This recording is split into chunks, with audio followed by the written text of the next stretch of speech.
আবু বকর রাদিয়াল্লাহু আবু বকর রাদিয়াল্লাহু শিশুকাল থেকে কোমল হৃদয় ও সুন্দর চরিত্রের অধিকারী ছিলেন। তিনি প্রচুর জ্ঞান অর্জন করেছিলেন।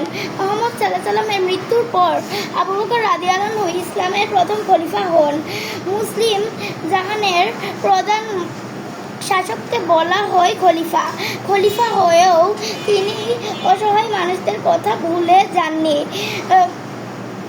কোষাগারের অর্থ তিনি ব্যয় করতেন গরিব দুঃখীদের কল্যাণে। মৃত্যুর আগে তিনি তার মেয়ে আয়েশাকে বলেছেন, মা আয়েশা, আমার কাছে রাষ্ট্রের একটি ওট ও একজন দাস আছে। আমার মৃত্যুর সাথে সাথে তুমি তা পরবর্তী খলিফার কাছে পৌঁছে দিও। হযরত আবু বকর রাদিয়াল্লাহু দাসদের প্রতি খুব যত্নশীল ছিলেন।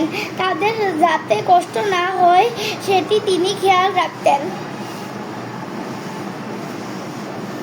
সাবিকুন আসো যাও।